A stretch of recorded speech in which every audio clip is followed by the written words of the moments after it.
Mr. John Couvillon is with JMC Enterprises, a polling company. Hey, Mr. John, welcome to KEEL. How are you today? It's good to be here this morning. As we begin our chat this morning, you had mentioned in an email or two to Erin that there are certain areas that, for professional reasons, that you can't get into. So if we cross that line, if we ask you something, we apologize in advance because we kind of get caught up in things. Just say, no, I can't go there. Or if you'd like to make the noise that your cell phone is going to make when the presidential alert comes down this afternoon, that'll be fine too. John, you guys are a polling company. You do research for, I'm sure, way more than just elections. What is the purpose of JMC Enterprises of Louisiana? So basically what I do, which I/my company do, is I'm a polling and a data analytics firm. So in addition to polling, which I have done in 28 states so far, I also have been working on campaigns in the past where I analyze data, I provide strategy, provide consultation to clients, and so forth from a numerical perspective as opposed to, say, being a media person. Okay.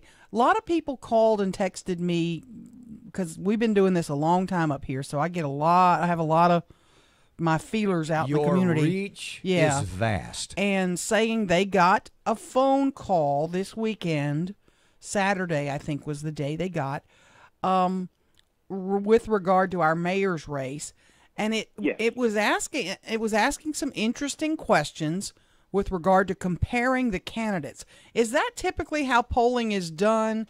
That you want to see how this one matches up against this one, etc. Is that pretty typical? It's one of several different flavors of polling. This particular poll was concerned with the mayor's race and just asking different questions that provide a complete assessment of a candidate's viability. Are you expensive? Do you charge by the question, i.e.?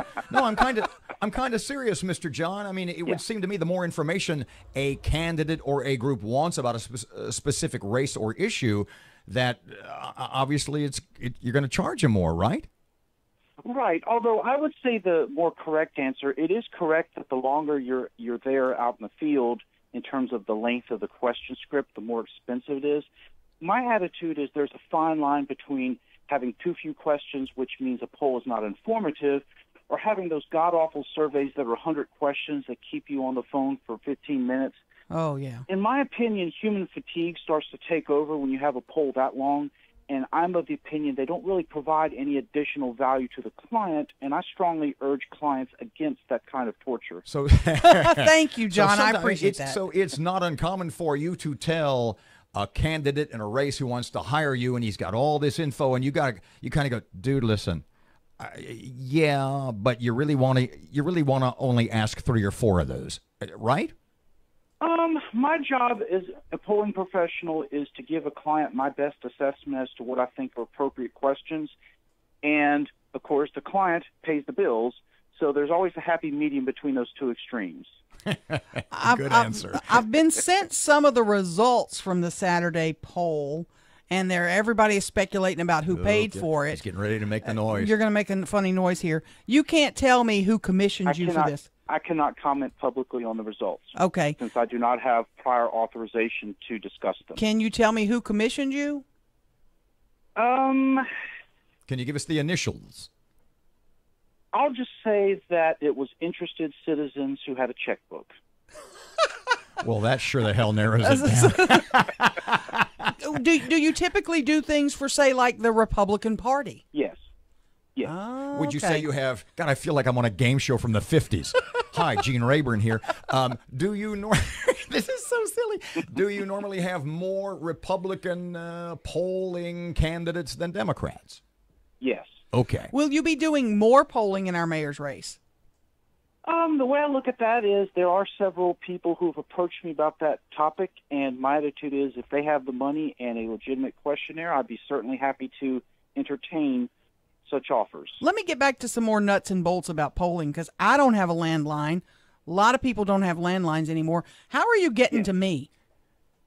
So basically what you have is minor registered voter polls, meaning that the voter registration list is the basis with which I do polls. You are correct that less people have landlines, but of course You can call cell phones provided that they are live dialed. In other words, all that you've heard about calling cell phones is purely limited to those who try to auto-dial cell phones, which, of course, even though it's under appeal right now, you still are not permitted to do so per the FCC. And how's about likely voters versus registered voters? Because you see that all the time in polling, like on the TV networks. Is there a way that you can break that down, and how do you determine what a likely voter is? That's a very good question. My personal philosophy is registered voters are a waste of time. I prefer to use likely voters. My definition of what is a likely voter is based on a person's voting history. One of the things you've seen, which personally I do not ascribe to, is you have pollsters who actually ask how likely are you to vote in XYZ election. I've learned after a while that people BS that question, as in you typically only have 5 to 10% of the people who say they're not planning to vote, and I've never, ever, ever in my life seen 90% voter turnout. So in other words, you don't really screen out that many people. What I think is a truer number when looking at likely voters is looking at that person's prior voting history, not who they voted for, crucial distinction there, but what elections they participated in. John, we're talking to John Couvillon with JMC Enterprises Polling of Louisiana. Yeah, has done a poll in the mayor's race. Can't give us the results, and can't tell us who paid for it at this point. Eventually, you can share the results, right? If that information is released publicly, that would be a different matter. But I always take the philosophy that even though it makes me less popular to reporters, that if I'm not authorized to talk about a poll, I typically don't. Okay. A lot of people are skeptical of polls. You know, we've seen it from the presidential race all the way down. They say polls are never right. They're lying to you, John. They're lying to you, John. Right. How much do we trust polls today? A fair amount. However, the key is you have to be wary of polls that are being paid for by people with a particular point of view. In other words, what you ideally hope for are polls that are independently commissioned, meaning that it is, say, like a TV or radio station who paid for it, as opposed to a candidate who paid for it, because obviously in the latter situation, there's the perception of bias. What if I come to you and I say, John, I want you to do a poll that will show candidate A he needs to get out of the race. Can you do a poll that'll show that for me, John? What do you tell that? Can you kind of is the it way I is it approach pardon that me, kind of John? question, Is it a principled is it a principled poller who will design a question to get a specific result? The way I look at it is, in my opinion, you're doing the client a disservice if you try to do a poll that has a predetermined outcome.